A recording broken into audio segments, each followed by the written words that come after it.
Has you ever turned over a quilt you're working on and found a nasty nest of thread like this on the back?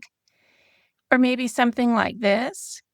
These tangled bird's nests of thread seem to happen to most every quilter at some point, but today I'll share my best tips for heading them off at the pass. We'll start with one of the most common scenarios and the quickest fix. This often happens with free motion quilting started inside the quilt, away from the outer edge. Here's how we can prevent nests from happening. We'll start by holding the top thread above the presser foot and taking one complete stitch with the needle starting and stopping in its highest position.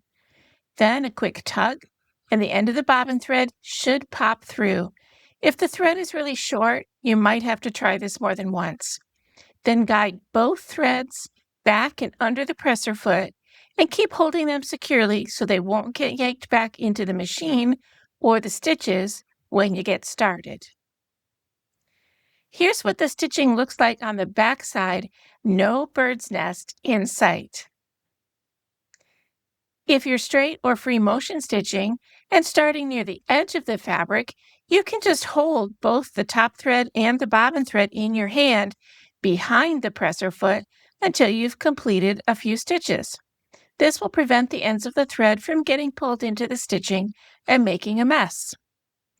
But just like with free motion, if you want to start stitching in the middle of a quilt instead of starting on an outside edge, it's helpful to bring the bobbin thread up through all the layers so that you can hold on to both thread ends until you've secured the stitches, typically with a locking stitch or a back stitch.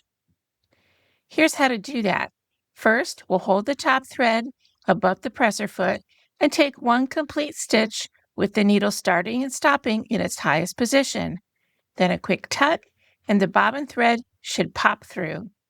Then we'll guide both threads through the slit and under the presser foot and behind the presser foot, making sure we're holding both threads securely so that the ends can't get yanked back when we start stitching. After we've secured the thread ends, this time I've used a back stitch, it's safe to let go and continue on our merry way. Okay, so these are easy habits that prevent most thread nests, but there are a few other sneaky things that can still trip us up. So let's do some troubleshooting. If the presser foot is down when you've threaded your machine, the tension disc will be closed and the thread can't be seated properly. This can be easy to miss when you're using a free motion foot, so take extra care to make sure it's in the right position. Is the machine threaded correctly through the appropriate thread guides and tick lever?